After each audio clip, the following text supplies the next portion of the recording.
¿Cómo podemos saber que estamos ante una crisis existencial? La felicidad es un estado de presencia y aceptación de lo que es. ¿Cómo puedo yo saber cuál es mi propósito de vida? La vida es un proceso de aprender a perder. En los excesos es donde me tengo que fijar que yo estoy cometiendo un fallo. Si estoy todo el día contento, eso es sospechoso. Y que yo siempre esté triste es sospechoso. ¿Cómo sé yo si soy feliz o no soy feliz? Pues si yo quiero entender la felicidad, no puedo verla en presente ni en futuro. Solo puedo verla en pasado. Tú cuando eres feliz no estás sabiendo que eres feliz. Sí. ¿Tu mente quiere hacer deporte? La respuesta generalmente es que no. O que necesito un propósito, o que perdí. ¿Cuándo me lo planteo? Cuando me siento mal. Sí, pero como todo está bien, está todo bien. Vale, Dani, ¿Qué tal? bienvenido al podcast. Me gustaría que te presentaras para que la audiencia te conociera y sobre todo me gustaría saber qué es eso de la crisis existencial. Así que cuando tú quieras. Ok. Que es una crisis existencial. Sí. Una crisis es un boquete. Una crisis existencial es un boquete que se te genera en tu interior y que poquito a poco te va comiendo por dentro. Va ganando terreno. Es lo que llamamos un sinsentido.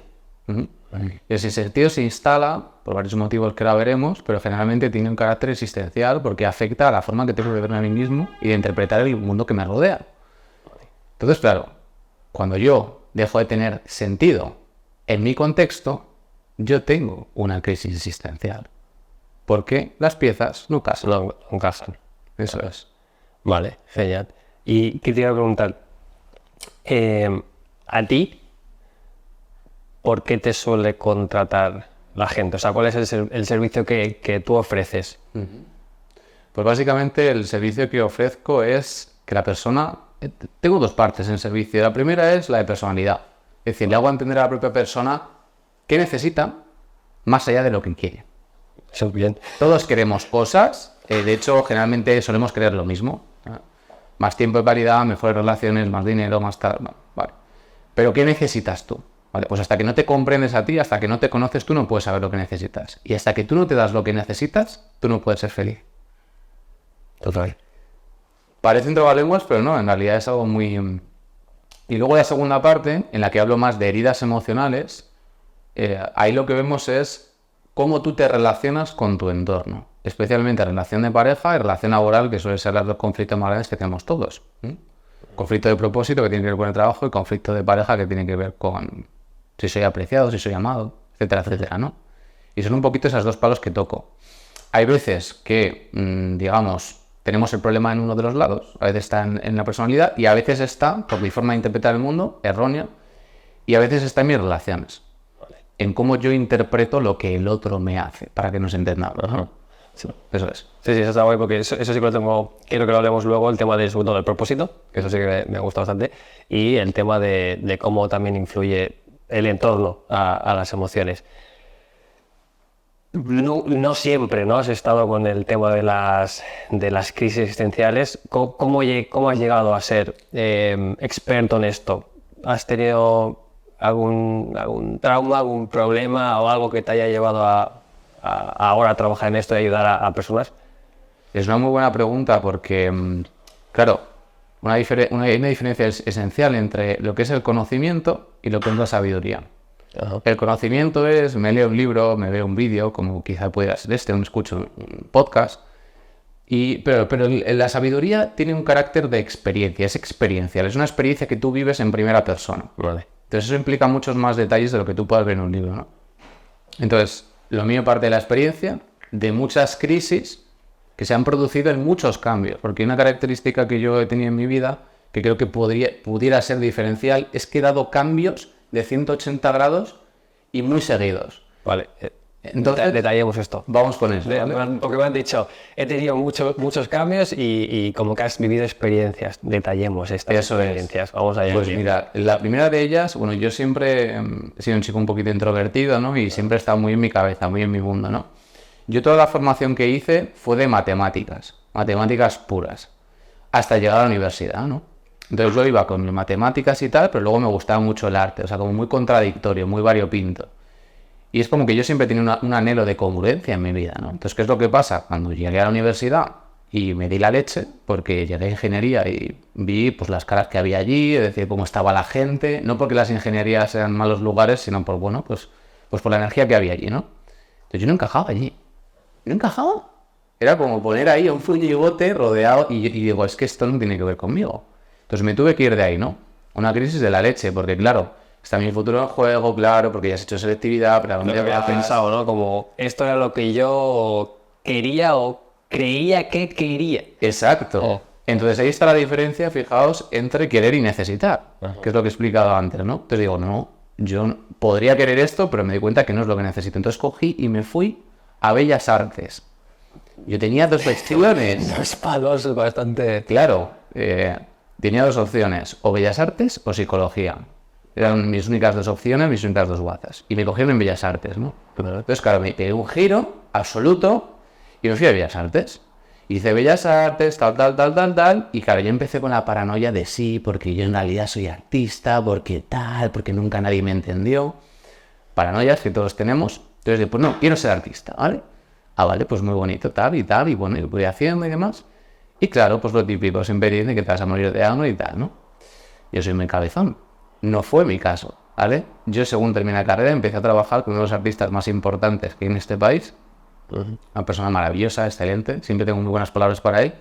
Y yo aprendí todo. Yo vi todo desde dentro, todo el mundo del arte, viaje, etcétera, de todo. Pero claro, había algo que no hacía clic. Y aquí está otra vez otro giro bastante heavy, ¿no? Pero antes de que me sigas con esto, Sí. Lo que es el mundo del arte, o sea, ¿en qué palo estabas tú del arte? Yo me imagino arte y me imagino pintura. Claro. No sé si es pintura o es otra cosa. Sí, es pintura tal cual. Pintura de cuadros y murales. Vale. Ese era mi área, ¿no? Las artes plásticas que llamamos, ¿no? Arte de galería y también arte de calle. Bueno. Dentro de lo que sería la rama del arte urbano, ¿no? Si lo quieres encuadrar un poquito así. Y claro, bueno, pues todo lo que yo había hecho durante tantos años de forma paralela a la ingeniería y de forma paralela, aparte de lo que hacía yo en la universidad, pues justamente ahí encajé, ¡pum! El sitio perfecto, la persona perfecta, tal, la historia perfecta, lo típico, ya lo tienes. Y claro, y llega un punto en el que dices, es que yo no encajo con esta cosa, ¿no? Entonces tuve otra crisis, pero esta fue una crisis extrema, porque claro, una cosa es que tú te creas algo y otra cosa es que la gente te incentive a sí, tú eres esto. Guau, tú estás colocado, tienes todo perfecto, tal. Era como, yo era el punto de referencia de mis compañeros de clase de que se puede vivir del arte.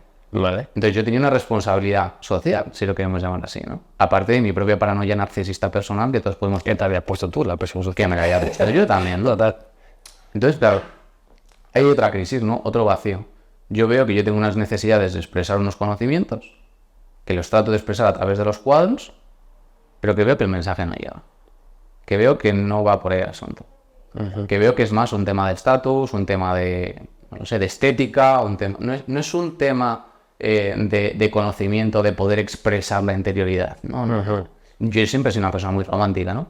Entonces, claro, ver que eso no llegaba, digo, pues entonces, lo que estoy haciendo está vacío. Una cáscara. Y yo no quiero vivir una cáscara. Entonces, otra vez empecé a desgranarme, ¿no? Pues con siguiente crisis, etcétera, depresiones de por medio, crisis de pánico, etcétera, no dormir, sudores. Sí. O sea, pensar que te vas al carajo, porque aparte, en España, una peculiaridad que hay es que no hay mercado del arte. El mercado del arte está fuera. Entonces, claro, estás en el único sitio, uno de los poquitos sitios en los que realmente puedes desempeñar tu labor, te sales de aquí, estás vendido, no hay nada. Entonces es un salto sin red. Y eso fue exactamente lo que yo hice. Un salto sin red. Me fui de allí con una mano delante y otra detrás. Y claro, aquí hay un nuevo comienzo.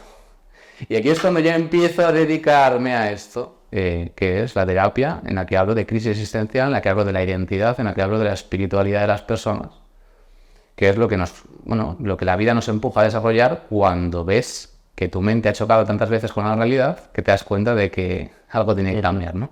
Y es ahí donde empiezo a dedicarme a eso. ¿Y cuánto tiempo hubo entre, por ejemplo, en lo de la primera carrera, sí, y luego el arte, y luego decir, vale, esto no... ¿Cuánto tiempo hubo ahí? ¿Un poquito o meses? Pues hasta que hice la carrera, o sea, hasta que cambié de carrera toda mi vida, porque es que yo incluso me formaba, o sea, fuera de extraescolares de matemáticas y de todo, etcétera. Vale. Entonces, toda mi formación hasta ahí, luego ahí corto, y fueron como, entre que hago la carrera, 4 años, échale, Vale. más un añito que me quedé medio descolgado hasta que pude hacerla, más otros 5 años que yo me estuve dedicando en activo a eso, pues ponle, no lo sé, 10 años, igual no llega, 9, pues así. Y lo otro lo mismo, claro, la formación desde que sales de la primaria, pues aproximadamente, pues otro. Es interesante porque han dicho lo de que como que en tu cabeza existía una imagen de lo que es el arte. Claro. Y eso pasa mucho. O muchos trabajos. Claro. Porque a mí, por ejemplo, también me ha pasado. Es decir, mi sueño es, al principio, ¿no? Quiero ser mecánico. Yo, de hecho, de profesión soy mecánico. Mecánico de coches. Y cuando llegué ahí yo trabajaba en la Nissan, al principio. Llego a la Nissan, veo a toda la gente amargada, horarios, peleas, gritos. Veía a la gente mayor trabajando ahí súper de asqueados y digo, no. Digo, esto no quiero yo. Claro. ¡Bum! Ahí cambié. Digo, vale, entonces si yo estaba siempre pensando que yo quería ser mecánico y que me voy a la élite y que en la competición, y fue como un cambio, y es verdad, o sea, que esto pasa mucho. ¿Cómo podemos saber que estamos ante una crisis existencial? O sea, ¿cómo se puede saber? Pues Porque hay muchas preguntas en el día. ¿Qué hago aquí? ¿No? O sea, claro, yo lo definiría en una sola cosa y es la pérdida de energía. Hay un momento en el cual trabajas 4 horas o 8 horas y en vez de 8 parecen 12 o parecen 15 y no sabes por qué. Descansas, aparentemente duermes, parece que todo va bien, pero estás quemado, estás cansado y no sabes por qué. Y es porque esa incongruencia ha generado una grieta en tu alma, si lo queremos llamar así, por ahí se te ha metido el agua y ha reventado. Es decir, las incongruencias hacen que reventemos. Alcanzamos una masa crítica de incongruencias en nuestra vida a base de mentiras que nos contamos, mentiras que nos cuentan los demás y no las creemos, presión social, tal, y todo eso llega a un punto en el que es incompatible. Vale. Entonces tienes 2 opciones. Cuando llegas ahí, o tener depresión, pastillas, etcétera, etcétera, etcétera, podemos llegar ahí. Es decir, cuando llegamos a ese punto, te digo porque yo no estoy especializado en depresión, porque no es mi campo en absoluto, yo tiro más a la espiritualidad. Pero tenemos o bien eso, es decir, destruirnos en vida, que es lo que pasa cuando nos negamos a dar un cambio cuando toca, y esto es muy importante. Vale. O coges el cambio cuando llega, o te vas a ir degradando y destruyendo, tú eliges. O tienes un despertar de la conciencia. ¡Pum! Y dices, hasta aquí. Y eso es a lo que yo me dedico, a propiciar, a empujar, a preparar el terreno para que tú tengas ese despertar. Y un despertar de la conciencia es básicamente hacer esa diferencia entre lo que quiero y lo que necesito. Y ir con valentía a coger lo que necesito. Pero preparas el terreno. O sea, pero entonces cuando contacta alguien contigo, no es que esté en una crisis existencial. ¿O sí? Claro. Algunos de ellos son conscientes de que la tienen, algunos de ellos no. Algunos de ellos, muchos de ellos, de hecho, vienen de muchos años de psicólogo. Ese suele ser el perfil que suele acabar trabajando conmigo. ¿Por qué? Porque hay una pieza que no encaja, que no saben cuál es, que siguen igual y que pasa el tiempo, y pasa el tiempo, y pasa el tiempo y no hay ningún cambio, ¿no? Entonces, al final, el asunto es que para poder dar un cambio, yo necesito tener una base cognitiva que me permita tener la seguridad suficiente como para emprender ese cambio.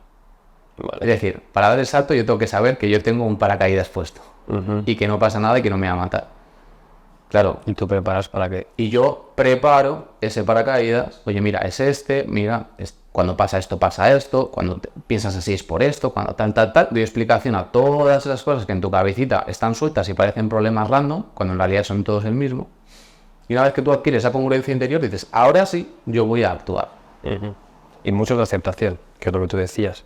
Al final es como que puede ser costumbre, puede ser rutina, que al final es, bueno, pues acepto lo que tengo, aunque me duela, aunque me esté mal, aunque no quiera hacerlo. Lo que tú decías, no, trabajo 4 horas, pero parece que son 12 horas trabajando, y al final, bueno, es lo que me toca. Claro, es que es lo que hay, es lo que me toca. No, a lo mejor no es lo que hay, o sea, puedes hacer otras cosas. es lo que me toca, esa frase, o es que yo soy así, también es otro derivado. Eso, digamos, es tu sentencia de muerte.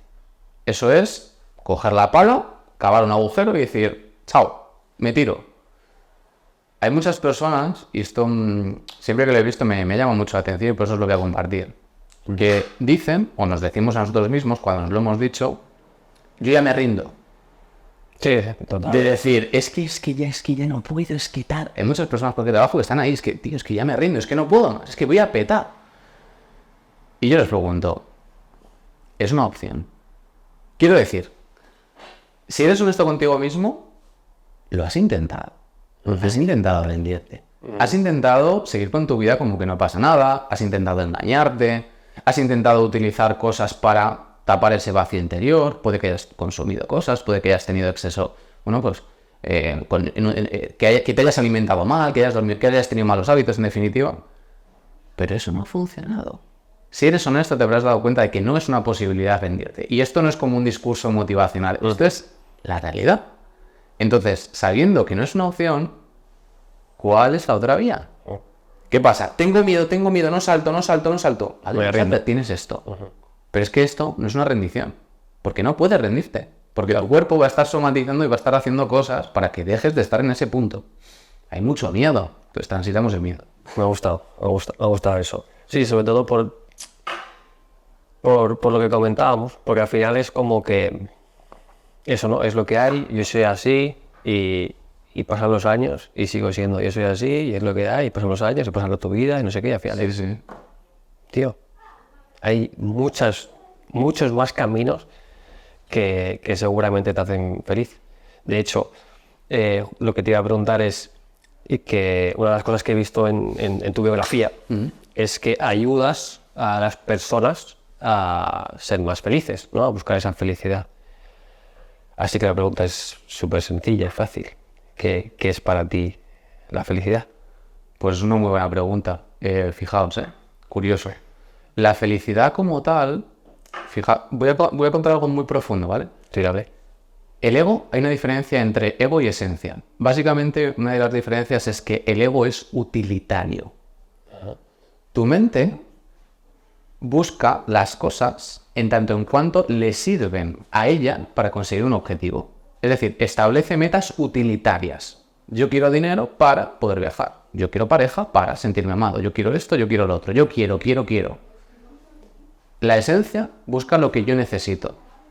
¿Qué es lo que pasa? Cuando hablamos de felicidad, hablamos en términos utilitarios. Es decir, yo quiero saber qué es la felicidad para saber cuál es la cosa que yo tengo que hacer para obtenerla. Vale. Como si fuera una taza. Es decir, yo la cojo, pum. Entonces, claro, ¿qué es lo que pasa si yo ahora mismo digo que la felicidad no existe? Claro, nos quedamos todos... ¿Qué hacemos con eso? Porque no es un objeto intercambiable. Del mismo modo que el amor. Pensamos que el amor es un objeto intercambiable. Yo te doy esto y tú me das a cambio amor. Es que no va así la peli, ¿no? Entonces, la felicidad es un estado de presencia y aceptación de lo que es. Vale. Eso es la felicidad. Si yo me voy a la mente, ¿qué es la felicidad? Bueno, pues si yo quiero entender la felicidad, no puedo verla en presente ni en futuro. Solo puedo verla en pasado. Tú cuando eres feliz no estás sabiendo que eres feliz.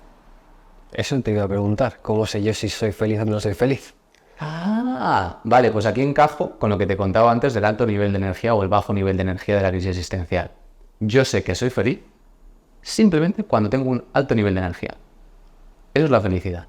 Y eso se traduce en cristiano en un estado de presencia. Yo estoy aquí y un estado en el cual me siento, por eso, lo que llamamos la abundancia. La abundancia no es esto. La abundancia es salud. La abundancia es un estado de ánimo calmado pero animado. La felicidad es vitalidad. Ganas de vivir, o sea, ganas de hacer cosas. Ganas de hacer cosas. Eso es la felicidad. Entonces, claro, la felicidad la conseguimos en la medida en la que nos entregamos a aquellas tareas que nos proveen y nos permiten estar aquí. Vale. O sea, así la pregunta sería en plan, ¿puedo ser feliz todo el rato entonces? Si consigo esa manera de vivir, o sea, o esa manera de abundancia. Si tengo abundancia, podría ser feliz todo el rato. Aquí tengo que hacer otra diferenciación. Claro. Desde el ego, yo puedo hacer cosas que me proveen felicidad. Es decir, yo me conozco a mí y yo hago cosas que sé que me van bien, lo cual es muy bueno. Imagínate, me hace feliz darme un baño cuando vengo de trabajar, pues cojo y me lo doy. Me hace feliz prepararme comidita rica, muy bien, vale. Una cosa es ese estado de alegría que asociamos a felicidad y otra cosa es un estado de consciencia. La felicidad real está fuera de ese utilitarismo. La felicidad real es, chan, chan, chan, chan, un estado de paz. Ajá. Contigo. Contigo. Claro. ¿Por qué?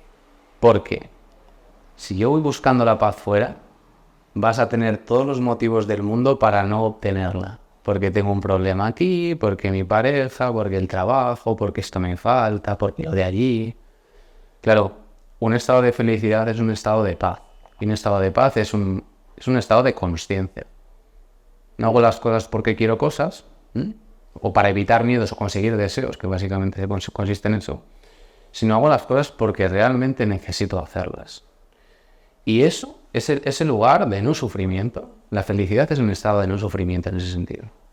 Pero todas esas cosas, por ejemplo, lo que has comentado de, oye, me gusta darme una ducha, eso me da paz, me da felicidad, luego yo qué sé, me gusta hacerme una comida rica, o sea, yo estoy creando esos momentos, entonces eso sí que puede hacer, ¿no? Si yo eso constantemente lo voy repitiendo durante todos los días y hago todo lo que me produce esa felicidad, puedo conseguir.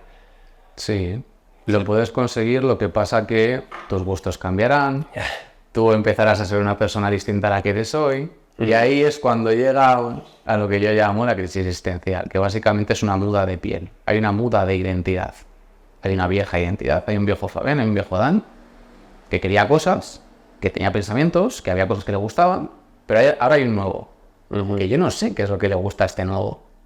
Entonces, transicionar ahí Cuesta.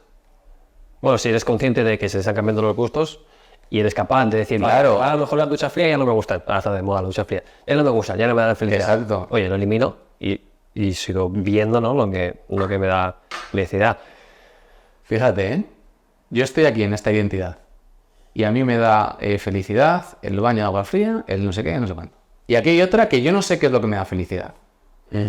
La felicidad real es lo que engloba las dos. En un estado de paz. Vale. Yo con el viejo estoy en paz. Con el nuevo, aunque no le conozco, estoy en paz también. Todavía no le conozco, estoy conociéndole. Y con esta transición que me lleva de uno a otro, estoy en paz. Porque sé que tiene sentido para mí. Porque sé que las cosas pasan por algo. Porque tengo fe. Eso es la felicidad. Claro, lo que tenemos que buscar es eso, conseguir esa paz. Exacto. La paz cuando hay sol, cuando hay tormenta, cuando está en entretiempo, siempre. Porque cuando no estamos en paz, no disfrutamos de nada. Está muy de moda el tema de la salud mental, sobre todo. Se habla mucho de las emociones. Sí. ¿Tiene algo que ver el tema de las emociones? Aquí también saber controlarlas. O sea, ¿por qué deberíamos de aprender a escucharlas? ¿Y por qué se dice que es tan importante esto para aprender a gestionarlas? Es que es curioso porque siempre hablamos de controlar las emociones, pero nunca hablamos de controlar los pensamientos porque tenemos la creencia de que eso no es posible. Vale. Porque nuestra identidad gira alrededor de que soy mi mente. Eso es ego. Yo pienso que soy bueno, yo soy bueno. Eso es mi mente. No, puede que sea bueno hoy porque estoy en el contexto adecuado, pero igual me sacas de mi contexto y no soy tan bueno. Entonces, claro, esa humildad, ¿no? Entonces la cuestión, repíteme la pregunta porque se me ha ido la perola. ¿Qué es eso que se dice tanto de escuchar las emociones? Las Y de emociones. lo que es tan importante saber gestionarlas, escucharlas, oírlas y decir, vale, pues a partir de aquí actúo. ¿Por qué es tan importante? ¿Y qué es eso de escucharse muy bien? Hay personas que se guían por su mente y hay personas que se guían por su corazón. Incluso hay personas que se guían por su cuerpo, ¿no? La cuestión es que las emociones no es que tengan un mensaje en sí mismas. No es como una botellita con un mensaje dentro, ¿no? Las emociones lo que quieren es que las sientas. Me siento triste. Me siento alegre. O sea, que lo sientas y una vez que lo has sentido, que lo expreses. ¿Vale? Puede ser en formato escrito, puede ser hablando con alguien, puede ser a través de una obra de arte, puede ser de cualquiera de las formas, incluso corporalmente, pero que las sueltes. Ya está. no hay que controlarlas, no hay que omitirlas para ser una persona efectiva y emprendedora, no hay que nada, es decir, me siento así, pues lo expreso. ¿Por qué? Porque eso me trae paz, me devuelve la energía. Cuando tú tienes emociones que no estás gestionando, o lo que es lo mismo, que no estás dejándote sentir y que no estás dejándote expresar, te va a ir generando grietas, te va a ir quemando, te va a ir quemando. Y cuando llegues a una masa crítica vas a reventar. ¿Qué ejemplos puedes poner en este sentido? O sea, ¿qué emociones son las que... Porque entiendo que emociones, estoy triste, estoy feliz, ¿no? Que decir, no, me da, o estoy ilusionado. Sí. ¿Cuáles son las que te pueden llevar a sentir ese boom? A decir, vale, Todas. Claro, fijaos, aquí pensamos, ¿no? Que hay emociones buenas y malas. Entonces esto es una cuestión de simplemente coger las buenas, aumentarlas y las malas reducirlas y vamos por saco. Vale. Es que esto es mentira. Vale. ¿Por qué? Porque lo que hoy pienso que es bueno, mañana puede ser malo. Imagínate que yo vivo en un estado de euforia constante. Eso es insostenible. ¿De qué estoy huyendo? En los excesos es donde me tengo que fijar que yo estoy cometiendo un fallo. Si estoy todo el día contento, eso es sospechoso. O alegre, es sospechoso. La cosa es que esté calmado, ¿no? Y que yo siempre esté triste es sospechoso. Como todo, ¿no? Los dos extremos son los malos. Exacto. Los peligrosos.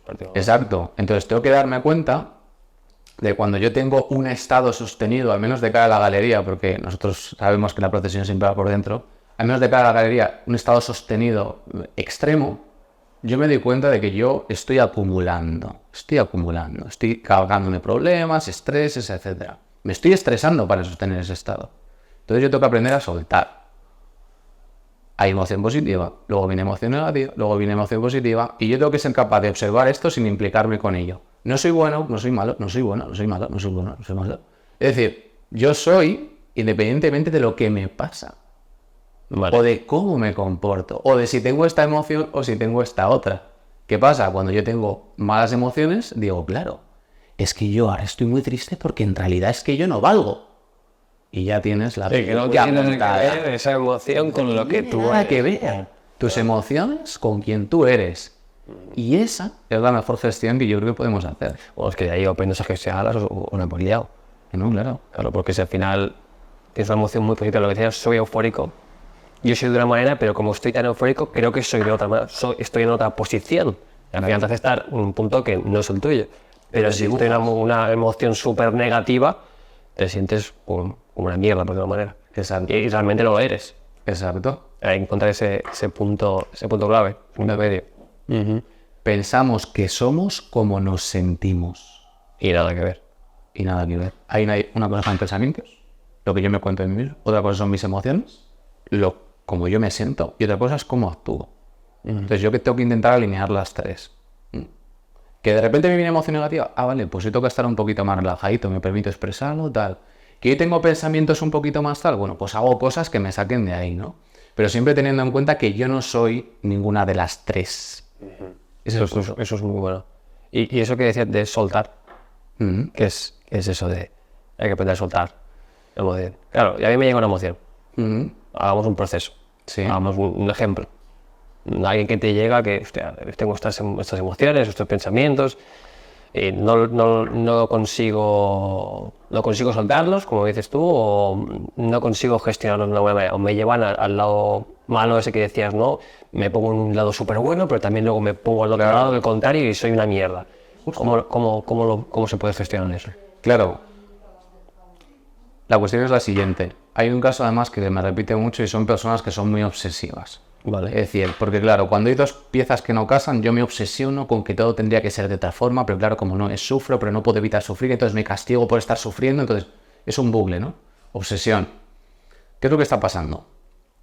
Tu mente te está diciendo, tú eres mi empleado.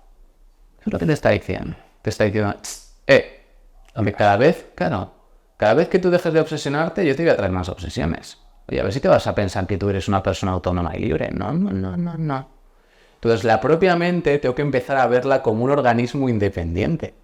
Y yo no soy ella. Y eso es muy heavy. Porque, claro, no nos han enseñado eso, ¿no? Entonces, tienes que empezar a verte en términos de que tú tienes una mente, que tú eres el jefe y que ella es la empleada y tiene que obedecerte. En lugar de en términos contrarios, de que tú eres alguien que rinde cuentas a esa mente. Cuando tú empiezas a establecer esa diferenciación, pasa algo muy interesante. Y es que empiezas a aceptar. Vale. Cuando tú no aceptas lo que es, y cuando digo lo que es cualquier cosa. Imagínate que yo tengo un accidente de tráfico y yo quedo lisiado. Claro, lo aceptas. Claro, ahí es cuando ya empezamos. Claro, porque si yo ese día no hubiera salido con el coche, porque entonces, claro, pero en realidad la culpa es de mi pareja, porque yo tuve una discusión, entonces corrí más de la cuenta, entonces, claro, pero es que no debería. Lo que es Es que he quedado en silla de ruedas, por decirlo de alguna manera. ya está. Entonces, la vida sucede de ahí para adelante. Y esto te lo cuento desde mi experiencia personal. Que yo tuve una lesión gravísima que duré. Bueno, yo pensaba que yo esto no lo podía hacer, ¿vale? Ajá. Ah, vale. Yo no podía hacer nada con mis manos. Yo estaba imposibilitado. Yo cada vez que yo me enfadaba, por ejemplo, a mí me daban unos dolores de nervio, ¿sabes? Por las muñecas que yo me quedaba inmovilizado. Cuando estás en ese estado te empiezas a dar cuenta de cosas, te empiezas a dar cuenta de que tú no eres tus emociones, de que tú no eres tu mente, te empiezas a dar cuenta de que hay otras formas de gestionarlo, ¿no? Entonces, volviendo al tema de la aceptación, una vez que estableces la diferenciación entre tu mente quiere alimentarse de ti, tu mente quiere que tú cumplas su objetivo, tu mente es un junkie que te pide droga, tu mente es una junkie que te pide droga. ¿Y la droga qué es? ¿La droguita qué es? Seguridad. Lo que siempre has hecho, que lo sigas haciendo. La persona con la que estabas, que sigas con ella, aunque destruya la vida, aunque te maltrate, da igual, sigue con ella. Es droguita. Es decir, ella, mientras tú no te mueras, estamos ok. Ahora, eso es peligrosísimo. Entonces te das cuenta de todos los tejemanejes, porque el ego es un constructo que crea la mente para dominarte. Te das cuenta de todos los tejemanejes que ella utiliza para dominarte desde dentro. Una vez que entiendes la naturaleza esencial de lo que estamos hablando, ya no hay motivos de obsesión. Y ahí se produce la aceptación. Y la aceptación se traduce en una frase que me dijo mi pareja una vez y me parece muy acertada. Dice, así tenía que ser, porque así ha sido. Total. Es que es rotundo, porque dices, no, pero es que tal. A ver, es que quiero decir, así tenía que ser porque así ha sido. No, pero es que si lo hiciéramos así, porque tal. No busques otra cosa. Estamos aquí. Cuando tú entiendes eso y cuando tú entiendes que todas esas paranoias que está generando tu mente es simplemente para alimentarse de ti, para que sigas estando donde estás, para que no cambies en definitiva tu identidad. Porque tu identidad es todo lo que engloba tu zona de seguridad. La zona de confort es tu identidad. Tu identidad eres tú, es tu pareja, es tu barrio, es tu trabajo, es lo que piensas de ti, es lo que los demás piensan de ti. Ya, no es que la vida te hace así. Y tú tienes que salir de ahí. Entonces, hay un cambio de identidad. Y cuando te pasó esto de la lesión que me comentabas, entiendo que era cuando estabas en momentos de la pintura, que comentabas al principio. ¿Esto cómo lo gestionaste? O sea, ¿hubo un punto crítico? En plan, pues todo deprimido, tomaba pastillas, etcétera. Realmente se me vino abajo todo, ¿no? Porque yo ya me estaba cuestionando cosas. Pero esto hizo que la situación se decantara mucho más rápido, porque claro, estaba imposibilitado. Rompí la derecha, tuve una lesión por pintar demasiado, por la obsesión. Por la obsesión, vale. Y entonces, claro, hay una degradación por esta cosa de si tú quieres puedes, no, si tú quieres puedes, no. Es decir, Tienes un límite. tú propones, Dios dispone. Tú dices, yo quiero esto, y a lo mejor te dicen, sí, es para ti. O a lo mejor te dicen, no, no es para ti, lo siento mucho. Y tú tienes que tener la humildad de aprender a perder. Total. La vida es un proceso de aprender a perder. Cuando tú te conectas con la humildad y aprendes a perder, es cuando de repente hay algo dentro de ti que es tu conciencia que empieza a dominar a tu mente. Y dice, no, esto sí, esto por aquí, esto por allá. Pero ya no te identificas con eso. Eres poderoso, tienes poder entero. Entonces, eso, me rompí la derecha, luego la izquierda. Bueno, aprendí a escribir, a pintar con la izquierda, me compraba los cuadernitos rubios y era un motivado loco, ¿sabes? ¿Y qué es lo que pasó? Pues me di cuenta que lo que había tardado 1 año y pico en reventarme esta, pues esta me la reventé en 3 meses. Sin hacer nada. ¿Usted? Y me quedé así. Y nada, me dio la paranoia de que, ¿qué hago en mi vida? No sabía qué hacer, tal. Y fue crítico. O sea, hasta el punto de, bueno, pues que no sé, que yo no sabía dónde meterme. ¿Y cuándo fue el clic que saliste de ahí?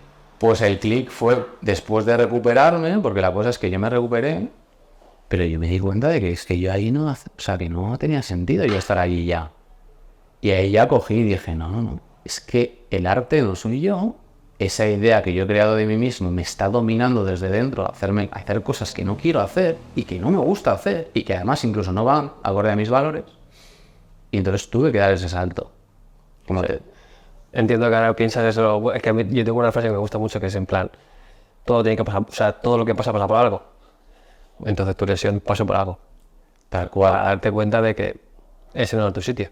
Justamente. Total. Pero el asunto con eso, y este es el motivo por el que sentimos miedo, es que solo lo podemos mirar hacia atrás. Claro, es El sentido solo lo puedes mirar hacia atrás. una vez pasado. Exacto. Entonces la vida es un proceso de valentía constante. Lo que pasa es que nos han metido en un asunto como de que todo tiene que estar asegurado, de que todo tiene que estar perfectamente diseñado para que cuando yo llegue ya esté preparado, ¿sabes? Porque de hecho funciona así. Cuando tú estás en el colegio, hay dos opciones. O apruebas o no apruebas. Y si no apruebas, ¿qué pasa? Te quedas donde estás. ¿Qué es lo que pasa? Hay un momento en el que la vía del tren se corta. Claro, 22 años, 25 años. ¿Qué haces con tu vida? ¿Qué quieres? ¿Quién eres? ¿Qué haces? ¿Cómo se vive? Es que no sé nada, es que me lo explique, no lo sé. Ahí nos damos cuenta de que la zona segura se acabó. Y ahí empieza el proceso este, como decía un amigo mío, de enfundarnos, ponernos fundas. Pues yo me pongo la funda del artista, ¿sabes? La identidad. Bueno, ahí empiezas a buscar, ¿no? Empieza a buscar. A tocar palos. Sí, lo que te cuadra, tal y tal. Pero claro, ¿qué es lo que pasa? Que compras el pack entero. Y el pack entero no eres tú. Tú no eres esto, tú no eres esto, tú no eres esto. Mucha gente vive crisis grandes entre los 25 y 27 años, la crisis más grande de su vida. Eso es al principio de la vida laboral y al final de la vida laboral. ¿Por qué? Al principio porque no sabes qué hacer, a veces tienes dificultades para encajar en sitios, y al final de la vida laboral porque igual te has dado cuenta que la vida que has vivido no tiene ningún sentido, no tiene nada que ver contigo. Y dices que Eso debe ser duro, ¿eh? la mayor tasa de suicidio está en esa época, 65 años. Hostia. Y esto no se sabe, pero es por esto. Es decir, yo como suelo decir, la verdad siempre llega. Por eso, ser honesto con uno mismo, ¿no? Va bastante por edades. O sea, por ejemplo, eso que dicen, ¿no? La crisis de los 40, la crisis de no sé qué, la crisis de los 30. No exactamente. O sea, sí que veo que a partir de los 25 ya te empiezas a oler la tostada bastante. Aunque hay gente un poco más... Te lo digo por lo que lo veo. Hay gente que se huele la tostada antes, pero suele entre 25 y 27 años suele ser como el más heavy. Luego, hay gente que los tiene, generalmente mujeres, en torno a las 35 por ahí, tiene que ver con el tema de ser mamá o no, o de construir familia o no, que es algo que es evidente, que es como, mira, esto determina tu vida de una forma u otra, entonces hay que elegir. En ese caso es que están pensando en si quieren seguir el mismo patrón. O sea, si quieren Claro, ser... están pensando si quieren dar un giro o no, si quieren ser mamás o no. Porque también, ¿qué es lo que pasa? Cuando una persona queda desparejada, es como que se tiene que hacer cargo de todas sus familiares, que ya son mayores, etcétera, etcétera. Es decir, se queda sin vida. Esa persona se queda sin vida. Entonces se genera una situación de atrape. Todas las situaciones de crisis son situaciones de atrape. Estás atrapado dentro de ti mismo. Luego, avanzado un poquito más, sigue un perfil más de 40 y pico. En los 40 y pico sucede algo curioso y es que alcanzamos el mayor pico de responsabilidades que un ser humano va a tener en su vida. Porque estás a tope, pues has creado un negocio, pues estás a tope con eso, luego tienes los hijos, luego tienes la relación, si es que la tienes, luego tienes, o sea, es como que es todo. Luego tienes que hacerte cargo de tus padres porque están mayores pero no es suficiente como para... Y entonces, pico de responsabilidades, la gente se quema. Y luego, después de eso, a los 55, 60, no trabajo con ninguna persona de 60, pero sí que de 50 y tantos tengo varios, y es un perfil más que se cuestiona ese tipo de cosas, ¿no? ¿Qué es lo que he hecho? Si valgo para algo, si no, gente a lo mejor ha dejado de trabajar y ya es mayor como para, ¿no? Y claro, Se cuestionan todo lo que han estado viviendo durante 50 años. todo. Y hay una pérdida de energía masiva, porque claro, lo que fue no se puede cambiar, y luego encima nos han enseñado que hay unos timings, es decir, tú de 27 a tal, tienes que tener tu casa, tú no sé qué, no sé cuánto. No lo tienes, no pasa nada, fracaso, es un fracaso, es fuera de aquí, no te queremos. Luego de tal a tal, que mamá, tienes que ser mamá, ¿vale? Porque si no tal. Y en caso del hombre, tienes que tener éxito en el trabajo, si no eres una basura. Claro. De tal a tal, y claro, y tú, y hay gente, hay gente que cumple con eso y dice, what the fuck, ¿qué he hecho? Me he muerto en vida, no tiene sentido para mí. Y hay gente que no lo hace y se machaca por no hacerlo. Es como una cosa que está ahí, esto. Y claro, hay gente que ha rehecho su vida y ha cambiado de forma brutal en cualquier época. Tengas hijos, no tengas hijos, es que da igual. Pero es que la presión es tan fuerte que al final no vives. Hay una diferencia entre pensar la vida y vivir la vida. Y nos pasamos el día pensando la vida. Es estela, ¿eh? O sea, Es la leche. sobre todo me he quedado en bastante cuadriculado con lo de eso, ¿no? De 50 años, has vivido 50 años y ahora te empiezas a hacer esas preguntas de, hostia, todo lo que he vivido, todo lo que he hecho en 50 años, Claro. ha servido, ha valido, me gusta lo que he vivido. Porque es una cosa que le doy muchas vueltas, ¿no? O sea, yo quiero vivir lo que realmente quiero vivir, ¿sabes? Le doy muchas vueltas. Y lo que hablamos, ¿no? Experiencias, cuando hablamos al principio, de vivir esas experiencias que me queden guardadas. Cuando llegue a esos 50 años, diga, joder, todo lo que he vivido ha valido la pena y me gusta. Y claro, y piensa en plan, hostia, hay gente que está con esas... Sí. Con esos pensamientos. Pero también hay personas que tienen esos pensamientos por no haber vivido y hay personas que tienen esos pensamientos por haber vivido demasiado. Claro, es que estamos en los dos extremos. Es que son los dos extremos. Si tú, por ejemplo, te pasas el día viajando, creando proyectos, tal, es que no vives. Y siempre hay dos perfiles, este y el otro. Y los dos sufren por igual. Ya. Porque, claro, Punto medio.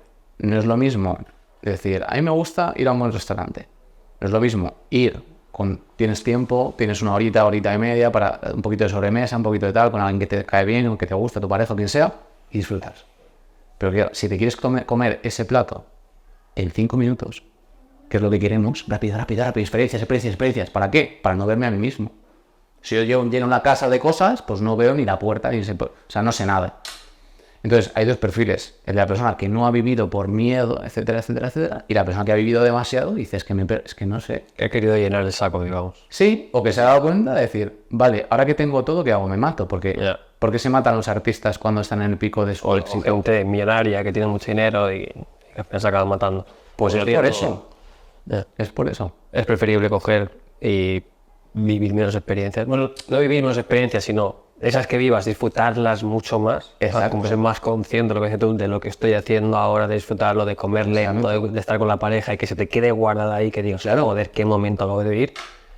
Que no decir, vale, voy a hacer voy a ir a comer, voy a hacer un escape room, voy a salir a bailar, voy a hacer... Y dices, ¿y cuál de todas ellas es la que más has disfrutado? Si te pregunto al final del día, ¿sabes cuál es la mejor o no? Es que no te quedas con ese momento. Si no sabes cuál es el mejor, algo está fallando. Claro, si eso lo traspasamos a 50 años viviendo así, Es que es extremo. estelar. Es un boquete. Estelar. A nivel, antes hablamos de las emociones. Sí. ¿Cómo influye el entorno? Influye mucho. Es bestial. Y además, aquí voy a romper un poco la baraja, ¿vale? Incluso diciendo cosas en contra de lo que actualmente hago, porque de hecho es algo que estoy desarrollando y que quiero sacar. Porque tiene que salir, y esto se tiene que saber. Enfocamos todo lo que tiene que ver con terapia o psicología, etcétera, como algo simplemente mental. Es decir, yo pienso cosas, intercambio, tú conoces cosas de ti mismo, etcétera. Seguridad, sentir seguridad personal o simplemente un desfogo emocional. Está muy bien, pero lo que has dicho, el entorno. Es que, mira, yo diría que el entorno es casi un 60% de cómo tú te vas a sentir o lo que tú vas a conseguir o si te vas a sentir cómodo con tu vida. El problema es que tu mente genera ese entorno. Porque ¿qué fue antes? ¿La gallina o el huevo? ¿Qué fue antes? ¿Que tú pienses mal acerca de ti o que tú tengas malas compañías? Las dos a la vez. Hay que romper esa baraja, ¿no? Entonces, ¿cómo se rompe? Cambiando de entorno. Cambio de trabajo es muy importante porque pasamos más tiempo en el trabajo que con nuestra familia. Total. Da igual dónde estés, es que me da igual dónde estés, es que va a ser así, ¿vale? Es así. Cambios de trabajo, cambios de ciudad, son muy renovadores. Hay gente que tiene una crisis y de repente se va de viaje. Si lo que quieres es tomándote contigo mismo, estar contigo mismo, fantástico. Si lo que quieres es subir y no enterarte de nada, mal. Lo que importa es la intención, ¿no? Cambio de entorno muy importante. Otra cosa muy importante, ejercicio físico. O sea, lo que no puede ser es que tú quieras tener un alto nivel de energía, o lo que es lo mismo, paz interior, pero que descuides tu físico y simplemente pues te dediques a ir a terapia y tal, que está muy bien. Si yo, de verdad, está fantástico, pero tenemos que acompañarlo con otras cosas. Más, otra cosa que tampoco se está incluyendo actualmente, reírse. Reírse. Eso lo dicen mucho ahora. Es que hay que reírse. Yo sé que las terapias del futuro van a consistir en eso. Cambios de entorno, ejercicio físico, reírse mucho y, en última instancia, y para englobarlo un poquito todo, la terapia convencional que conocemos, ¿no? Pero es que son pequeños factores que hacen que a ti seas capaz de transicionar sin quedarte bloqueado. Bueno, son factores que te hacen sentir bien. También. En última que es lo instancia, que- sí. Es lo que tú dices, que al final también te le vas a dar esa Claro, energía. ¿tu mente quiere hacer deporte? La respuesta finalmente es que no. ¿Por qué? Porque me canso. Tu cuerpo se cansa, pero luego recibes una energía que no sabes de dónde viene. Pero esto cuesta mucho, ¿eh? Cuesta mucho de que la gente solo lo vea o que sea capaz de mirar un poco más allá. Es decir, porque yo siempre lo digo, oye, no, es que la gente siempre dice, no, es que yo cuando hago deporte y luego cuando pasa el rato estoy, ¡buah, de lujo! Y luego es que me da un palo hacer. Y hay gente que deja de entrenar por ese palo, por esa vagancia. Y yo siempre digo, o sea, intenta acordarte de Claro. cómo te sientes cuando Justo. haces eso, cuando acabas, después cuando estás en casa. Acuérdate. Y cuesta un poco. Eso digo a mi pareja el deporte de cero, muy poco. Tengo una pelea ahí constante con ella. Y eso lo decía, cuando a veces conseguía que entrenase, luego llegaba a casa y hacíamos la cena y tal, cantando, bailando. Ella es muy feliz, ella en esas cosas es muy feliz, pero era como, pum, mucho de energía cogiendo las cosas, no sé qué, jeje, jaja. Digo, ¿ves cómo estás? Y es por eso. Digo, y es por Pero porque es lo que se produce después de haber hecho ejercicio. Oh. Y esto, lo que se produce es un estado de paz. total. Lo que decíamos al principio. Encontrar esa paz. Primero encuentras la paz y luego ya sí puedes acceder a ese tipo de felicidad o de alegría, si lo queremos llamar así. Entonces sí, lo que decías, eso, el entorno es muy importante. Y en el caso, porque estaba yo pensando, pongamos situación de un amigo tuyo de toda la vida, ¿vale?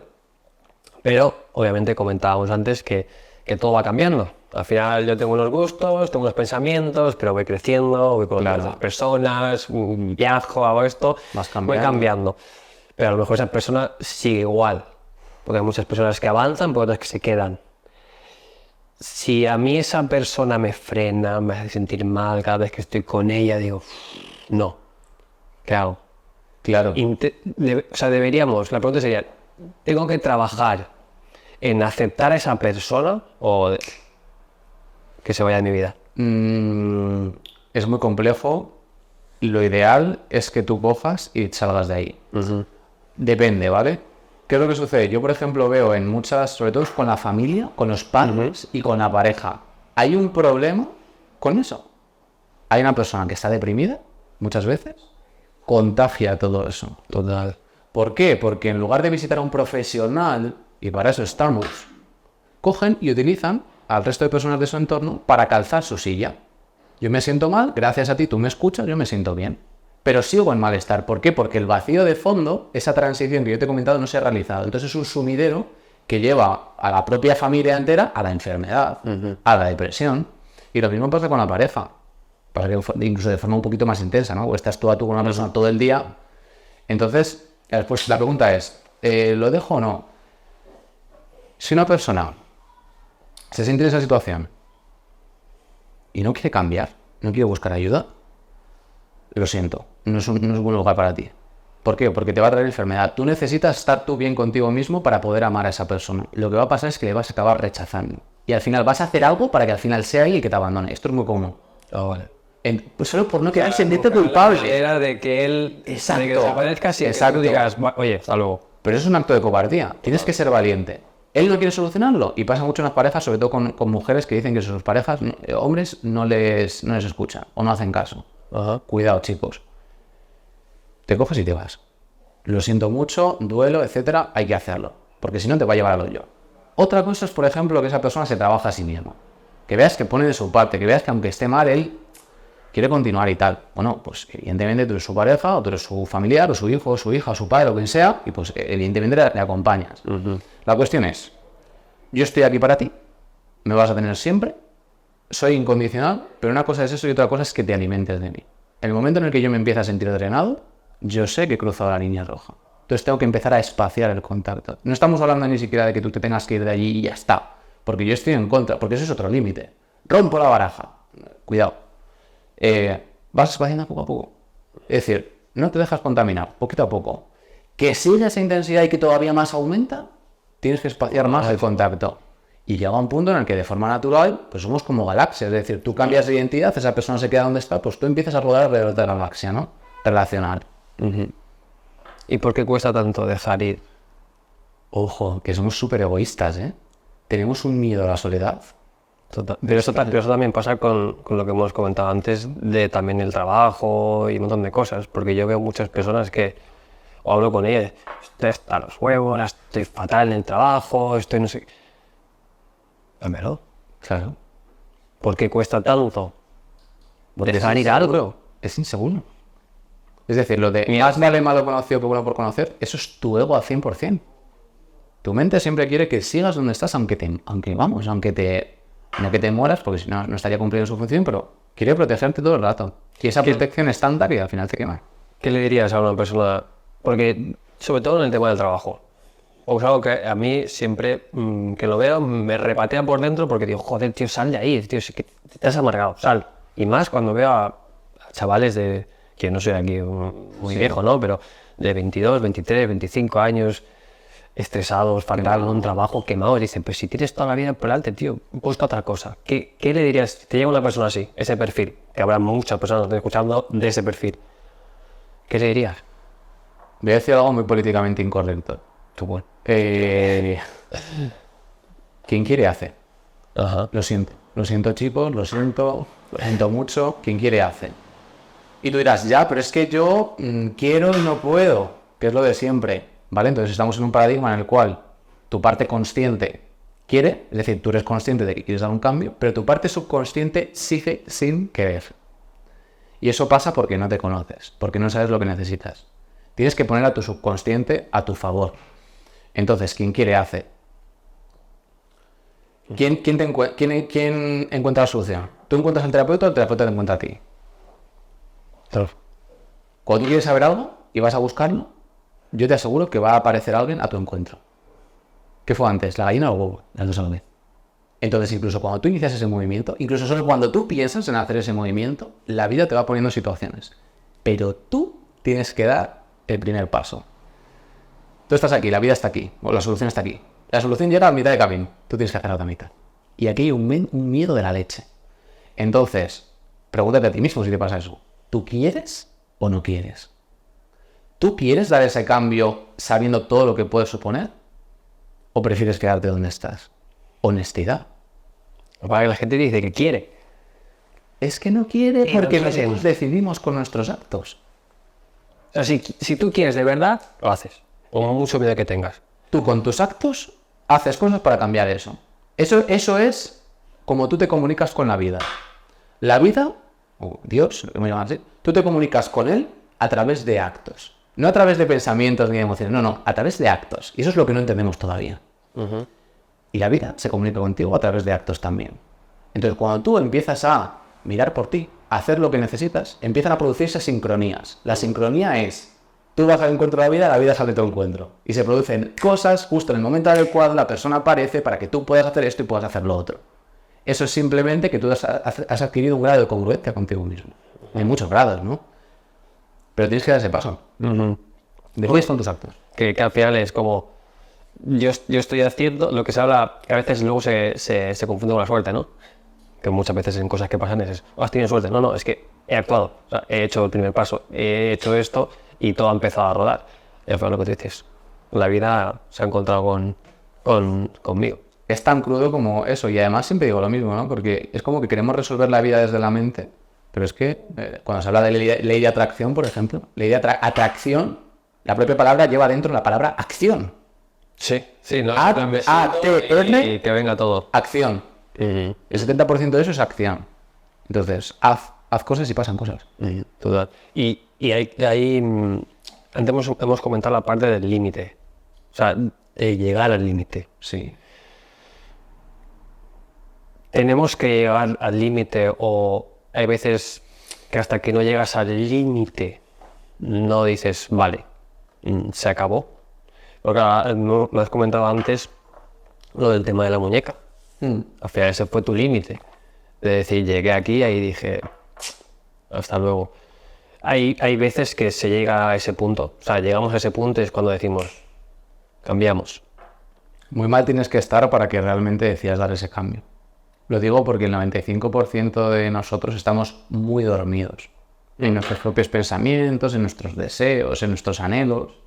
Entonces, hasta que no te pasa algo grave, hasta que no casi tienes un accidente, hasta que no pasa ese momento, tú no te das cuenta de lo que estás haciendo. Estamos en sueño perpetuo. Entonces, hay veces que la vida te despierta, ¿no? Y eso generalmente tiene que ver con un momento de gran dolor. ¿Lo puedes hacer sin dolor? Sí. Pero es que la seguridad tira demasiado. Demasiado. O sea que tenemos que experimentar ahí como... Es que el problema es, y ya no me viene tantas personas con ese asunto, pero el problema es que queremos transicionar sin dolor.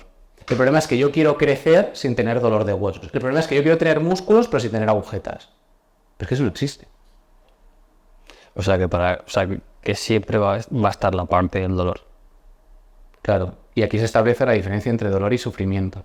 Dolor, sí o sí lo sientes, seguro. De hecho, incluso si te quedas donde estás, dolor. La cosa es no llegar al límite. Claro. Claro, porque tú, por ejemplo, entiendo que toda la parte del dolor de muñeca, eso te vendría avisando. No. ¿No? Pasó... A nivel físico no, porque eran tendones. Entonces los tendones no son como los músculos, no avisan. De repente peta, hay una degradación interna. Sí, que pam, y hasta luego. Pero a nivel mental te vendría avisando, estarías más estresado. Sí, tenía palpitaciones, ¿no? Que me decías. Sí. Además me acuerdo una vez que ahí fue como un aviso, ¿no? Y hubo un día que regañé a mi perro porque yo estaba como muy nervioso y tal, y no sé qué estaba haciendo, la estaba liando. Le regañé y de repente, literalmente pensé que me daba un ataque al corazón. Pensé que tuve una palpitación y dije, ostras, cuidado, ¿eh? O sea, que tengo que intentar como ser más... O sea, como que... La vida avisa. Exacto, como La vida avisa. Ir viendo lo que te va diciendo, ¿no? Ostras. La vida avisa a través del cuerpo. Y a través de las situaciones y eventos físicos. Mucho cuidado si se te juntan las dos y las dos reman en contra De ti. de lo que tú quieres. No, yo sé quiero esto. Vale. ¿Cómo estamos? Vale. ¿Cómo está la situación? Sé honesto. Ríndete un poquito a la vida. ¿Por qué tenemos dos orejas y una boca? Para escuchar más y hablar menos. Y aquí nadie escucha nada. Total. Escuchamos lo que queremos, ¿sabes? Y no va de eso. Pero también bien. Bueno, al final el tema de las lesiones, eso yo lo veo mucho en el mundo del deporte. Al final, también es así. Que el cuerpo te avisa. Yo lo digo mucho, te está avisando. Te está diciendo cuidado. No, es que he tenido un tironcito. Relájate. Estira. A un poquito de movilidad. Descansa. No entrenes. Oye, a ver qué pasa. Y luego, hostia, no, es que me he quedado con la espalda abajo y no me puedo levantar más. Te está avisando. Chico, te está avisando. Claro. Y en uno de tus vídeos, si no recuerdo mal, en uno de tus vídeos, o si no recuerdo mal, en la biografía del Instagram, que defiendes que para ser feliz tienes que tener un propósito de vida. ¿No? ¿Qué es el propósito de vida? ¿Y cómo puedo yo saber cuál es mi propósito de vida? Es una pregunta muy importante. ¿Por qué? Porque el propósito, tal y como nos lo han vendido y nos lo han paquetizado, es una cosa que generalmente tiene que ser una, que generalmente justamente es en lo que yo encajo perfectamente en esa actividad o en ese oficio. Además tiene que ver además con el trabajo, porque siempre y digo esto porque la gente cuando me habla de propósito me habla de trabajo. Y digo, pero es que el propósito es... Sí, no. Es que puede ser tener una familia, puede ser construir tu casa con tus propias manos, o sea, es que puede ser muchas cosas. Entonces pensamos que es una cosa, que solo tengo una oportunidad, que si no llego lo perdí, es decir, morí, básicamente, y ya está. Es decir, solo tengo una pistola con una bala y solo puedo dar un tiro. Y además no sé disparar, con lo cual, fracaso absoluto. Esa es la idea mainstream, ¿no? Además con el tema de los emprendedores, tu propósito, no sé qué. Propósito de vida. Aparte que te lo preguntan desde pequeñito, que yo flipo con esa pregunta cuando le pregunto a un niño, ¿tú qué quieres ser de grande? Pero ojo, te preguntan, ¿qué quieres ser? No te preguntan, ¿qué quieres hacer? ¿qué? Te ponen en serio, ¿qué quieres ser? Yo qué sé. Pero es que la palabra ser es demasiado grande para decirse a un niño. Es una barbaridad. Total, sí, sí. Entonces, el propósito, tal y como yo lo planteo, es aquel motivo por el cual tú te levantas por la mañana. Y eso tiene que ver con cosas que todavía no tienes. Si tú tienes todo lo que quieres, si haces así y ya lo tienes, te va a ser más difícil encontrar propósito. Ahí abrimos los caminos de la espiritualidad, ¿no? Entonces el propósito tiene que ver con aquello que yo no tengo. Por lo tanto, punto número 1, empiezo a agradecer aquello que no tengo. Vale. Porque eso me hace que yo me levante por la mañana. Porque si no, no puedo pensar ni en propósito. Segundo, ¿cuándo me planteo que yo, el tema de propósito, o que necesito un propósito, o que perdí? ¿Cuándo me lo planteo? Cuando me siento mal. Sí, pero cuando todo está bien, está todo bien. Cuando tú te estás riendo con un amigo, ¿tú estás pensando en tu propósito? Cuando tú estás inmerso en una actividad que te hace sentir bien, ¿tú estás pensando en tu propósito? La idea de propósito es una pretensión de tu mente de asegurar cosas a futuro, que supuestamente me harán feliz, ¿no? Entonces, tengo que deconstruir el propósito. El propósito es algo que a mí me mantiene en movimiento, que me mantiene motivado, generalmente algo que no tengo. Por eso siempre tenemos que establecer metas superiores. Es un anhelo del alma. Si tú, por ejemplo, dejas de trabajar porque te ha tocado la lotería, perfecto, morirás. No puedes hacer eso. Tú tienes que tener un propósito. La gente sin trabajo se deprime. Estamos hechos para lo que estamos hechos. Entonces, propósito, algo que no tengo, algo que me mantiene en movimiento y que evidentemente me ilusiona. El propósito se cambia, no es único. Yo te iba a preguntar. Reventada de cabeza. Estaba dando cuentas. Tu propósito, claro, cuando tú dices con 5 años que quieres ser astronauta, pues tu propósito es ese, ¿vale? Pues luego veremos a ver si lo consigues o no. Está fantástico, ¿no? Pero va cambiando. A medida que cambia tu forma de verte a ti mismo, cambia tu propósito. Y eso es lo que nos revienta la cabeza. Porque decimos, ostras, pero si yo he estudiado 15 años de tal y no sé qué y no consigo trabajo de esto, clink, clink, tienes que cambiar de propósito. Y no pasa nada. Tienes que aprender a perder, ¿no? Entonces, son varios propósitos a lo largo de la vida y saber verlos depende de lo conectado que estés contigo mismo. Si tú persigues propósitos que no son tuyos, dime. No, sí. No, que le estaba dando vueltas, claro, porque decías que se relaciona mucho el propósito con el trabajo. ¿Qué es lo que te suelen decir a ti? O sea, Claro. a ti, tú cuando le preguntas a alguien, ¿cuál es tu propósito de vida? ¿Qué te dice? ¿Qué te suelen decir? No les suelo preguntar eso, más bien me lo dicen ellos. Es que no tengo mi propósito o no sé cuál es mi propósito. El problema es que ellos quieren saber sin hacer. El propósito sale a tu encuentro y tú vas a buscarlo. Y generalmente tiene que ver con cosas que te fluye a hacer. Generalmente. O que te nace hacer. Sí. El hecho de probar y hacer cosas diferentes hasta encontrar eso que dices. Exacto. ¿Tú quieres un propósito? Ponte a hacer cosas distintas y a ser constante con ellas. Pero el propósito. Claro, es que iba a decir, propósito del típico, de ser feliz y tal, o ser libre, no sé, cualquiera de esto. Pero puede ser que yo tenga un trabajo aceptable, normal, que no sea tampoco un trabajo que amo, pero que me sirve para otro propósito que, por ejemplo, podría ser dar a los demás. ¿No? Con ese dinero que yo gano, por decirlo de alguna manera, pues puedo dar a los demás y ayudar. O sea, mi propósito es ayudar a los demás. Es un propósito. Es muy bonito esto. Sí, hay una diferencia. Mucha gente dice, no, yo quiero ayudar a los demás. Mi propósito de vida es ayudar a los demás. Mira, os voy a poner mi ejemplo para que lo veáis y lo apliquéis a vuestro caso.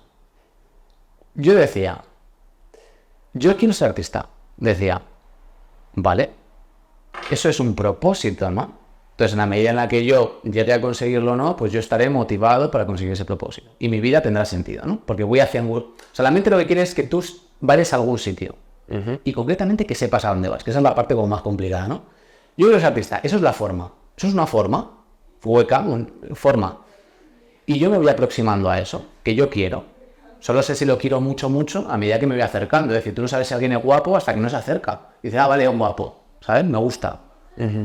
Entonces, voy aproximándome a ese algo, y a medida que me voy aproximando a ese algo, esa cáscara se va volviendo translúcida. Empiezo a ver a través de esa cáscara, empiezo a desgranarla, empieza a caerse capas, empiezo a ver la realidad real de esa naturaleza, de ese propósito que yo tenía.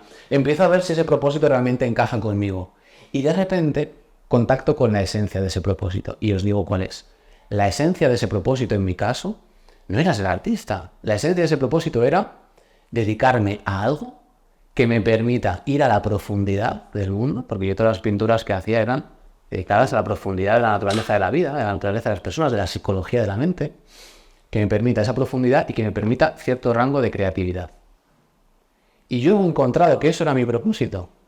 Luego la forma que ha tenido ha sido otra, ha sido ayudar a la gente, vale, pero la esencia era esa. Entonces hay que hacer una distinción entre forma y esencia. Cuando yo me muevo por la esencia, yo siempre voy a ir bien. ¿Por qué? Porque la esencia tiene muchas formas. Imagínate que tú quieres ser piloto de Fórmula 1. No, es que me gusta la velocidad y me gusta tal. ¿Vale? Y si, por ejemplo, entras en una profesión que tenga cierto riesgo, pero que no sea un riesgo físico, que sea un riesgo psicológico, imagínate, realizar inversiones. A lo mejor encuentras la misma motivación que podrías haber encontrado haciendo carreras de coches. ¿Por qué? Porque la esencia es lo que tú tienes que buscar. Y lo bonito de la vida es que esa esencia tiene muchas formas. La cuestión es encontrar esa esencia. Y cuando la encuentras, ya dices, vale, si no es esto, será esto. Y si no es esto, será esto. Probando. Y claro, y no tendré miedo a cambiar mi identidad, porque diré, siempre va a haber algo que a mí me va a cuadrar. Pero el propósito entonces sí que va cambiando. Efectivamente, Siempre. va a ir cambiando siempre. En algún momento encontraremos ese punto de decir, vale, ya está. O sea, he conseguido el propósito de mi vida y ya está. O seguirá cambiando. No, En sí. 50 años. La forma seguirá cambiando, quiero decir, lo que te hace feliz, generalmente te va a hacer feliz siempre. Ahora, Vale. la forma que eso tiene va a mutar. Entonces, lo que yo siempre propongo es que nos conectemos con nosotros, que veamos qué necesitamos, qué nos pide nuestra alma y que encontremos la forma de dárselo. Si no es esta forma, será esta. Si no es esta, será esta. Y esa forma va cambiando. Yo llamo propósito a la forma, no a la esencia. ¿Se entiende eso? Es un poco abstracto. Un poco, sí, un poco abstracto, pero se llega a entender. Conclusión, el propósito se cambia. Vale. Adapta tu propósito a tu momento vital. Si tu propósito se ha vuelto algo que está en contra de ti, que te quita energía, que te resta, que te hace sentir inferior, que te quema, hasta luego propósito. A tomar por saco. Busca otro. Ya buscamos otro. Exacto. ¿Y cómo lo buscamos? A través de acciones. Ay, es que no sé qué quiero hacer, haz cosas. Pero va. ¿Hasta qué? Hasta que algo enganche, hasta que haya atracción. Y cuando haya atracción dices, venga, va, le pegamos un poquito más. Hasta donde te llegue. Que no se puede hacer por aquí, Cambias. vuelves a cambiar. Y siempre vas a tener la sensación de que tienes propósito. ¿Por qué? Porque estás en movimiento. Ya está. Que puede ser. Yo lo que decir es que puede ser constante. O sea, que puede estar así siempre. Claro. El problema es que pensamos que todo funciona en términos absolutos. Decimos, si yo consigo el propósito, ya lo tengo hecho. ¿Ya? Pero esto es como si te dice el sol. No, es que yo salgo, me pongo y ya lo tengo hecho. Y ya no vuelvo a salir nunca más. Ya. ¿Tú te imaginas que el sol hace eso? Todos muertos, pasa mañana. Nosotros en nuestra vida lo mismo. Tienes que permanecer en movimiento. Total, no, está guay, está guay. Y a nivel de... quiero aprovechar que estás aquí, sobre todo, para saber qué es lo que deberíamos hacer, porque esto ya es como que nos va a resumir un poco todo, ¿vale? Antes de irnos a la última pregunta que me gustaría hacerte, es ¿qué debemos hacer para caer en una crisis existencial? Sí. Y en el caso de que esté en una, o que sienta que como que esté en una, ¿qué debería hacer también? Claro. Es que esto es terreno cenagoso, porque cada caso es único. Y no es un decir. Concretamente, en este aspecto es muy dispar las recomendaciones que se podrían dar a unas personas o dar a otras, ¿no? Pero en esencia, primero, honestidad. ¿A mí esto me va bien? ¿Yo realmente quiero esto? Yo cuando me levanto por la mañana y pienso en esto, ¿me siento bien o me siento mal? ¿Cómo me siento? ¿Qué he pasado por dentro? Si yo me siento mal, tengo que empezar a hacer cosas que me dan energía. Que me dan energía. En forma de felicidad, en forma de placer, en forma de lo que sea. Que me dan. Que siento que hay un movimiento. Que lo reste. Exacto. Y dejar de hacer aquellas cosas, dejar de tener esos pensamientos, esas emociones. Esas emociones no puedes evitar, ¿no? Te van a venir, ¿no? Pero dejar de tener esos pensamientos y hacer esos actos que me hacen sentir mal o que me quitan energía. Honestidad, regar lo que me da energía, quitar aquello que me quita energía. Vale. Es una persona que, o sea, como digamos, para evitar este problema, ¿no? Que decimos, para evitar fumar un montón de cosas que nos dan energía, lo que hablamos, ¿no? De reír, entrenar, hacer algo que realmente sí que nos gusta, eliminar todo eso, detectar eso que no nos gusta, sacarlo enseguida de la vida. Claro. Eso es lo que podemos hacer para evitar Para evitarlo. crisis que El problema tener. es que, claro, la cuestión es, ¿se puede evitar? Bueno, yo no digo que se pueda evitar, sobre todo digo para medio evitar. Como vamos a tirar a favor de nosotros una vida. Mira, el paracaídas absoluto es permanecer en movimiento. Nunca te pares. Si te pares, estás muerto. Sí, pero pues tú puedes, pero me refiero que tú puedes seguir en movimiento, pero hacia un lado negativo. O sea, sumar un montón de energía negativa, hacer cosas que no te benefician. Permanecer en movimiento significa que el movimiento que tú haces no va a favor de quedarte donde estás, sino que va a favor de ir haciendo cambios en tu vida. Compro comida distinta, quedo con gente distinta, desarrollo nuevos hobbies, tal. Mientras tú te mantengas ahí, en esa creatividad, si lo queremos llamar así, tú no vas a tener una crisis. Vale. Y la persona que ya está, Que ya está ahí. que está en ese punto de decir, vale, no puedo más, recomendaciones, ¿qué debería hacer? Yo la recomendación que diría es que busque ayuda. Vale. O sea, que deje de jugar al gato y el ratón consigo mismo, deje de jugar al solitario y empiece a buscar ayuda. Porque es que hay cosas de verdad que es que son muy complejas, muchísimo, que una persona las pueda conocer de sí misma para poder cambiar. Porque es que su propia mente está en contra de que lo vea. Claro, es que es lo que tiene que tener en cuenta, que al final es que tu cabeza en contra de ti, o sea, está ahí jugando. Y sobre todo, es que antes lo has dicho, de que no se busque esa terapia en la familia, ¿no? Porque si no, ahí ya entramos en bucle con todo. Tú no puedes convertir a tus familiares en psicólogos. Mal hecho. Les estás destrozando. Y cuando ya están destrozados del todo, ya no te van a poder ayudar. Y ahí es cuando de repente va a venir todo vamos, te va a caer todo el peso de la ley, ¿no? Toda la verdad acumulada, todas las mentiras que tú te has estado contando, de repente van a explotar. Y cuando eso explote, te aseguro que no vas a querer estar ahí. Entonces tienes que buscar ayuda para que esa persona te pueda hacer entender y hacer ver aquello que tú no estás viendo de ti. Sí, total. Para acabar, Sí. es una pregunta que quiero hacer a todos los invitados, una pregunta para el podcast, ya yéndonos un poquito ya de todo el tema, ¿vale? El podcast se llama El Poder del Saber, ¿vale? Y bueno, básicamente yo durante todos estos años, al final lo que he vivido, yo siempre analizo y pienso, digo, hostia, ¿qué consejos le daría yo a mi yo de 18 años? ¿No? Porque seguramente podría decirle muchas cosas que lo puedan ayudar. Pues justamente esa es la pregunta que yo tengo para ti, que después de todo este tiempo, con todo lo que sabes, ¿qué le dirías a tu yo de 18 años que seguramente le puede ayudar mucho en su vida y a muchos de los oyentes que nos están escuchando, o sea, que seguramente nos puede ayudar mucho?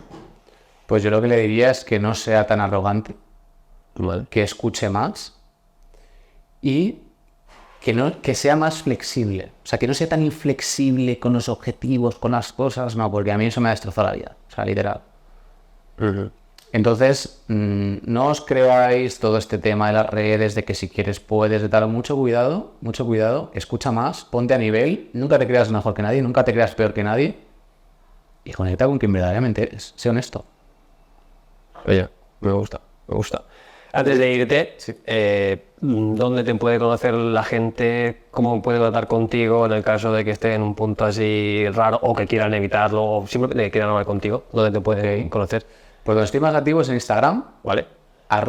@experto en personalidad. Perfecto.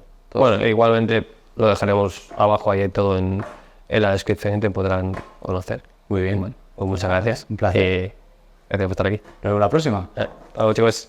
Chao.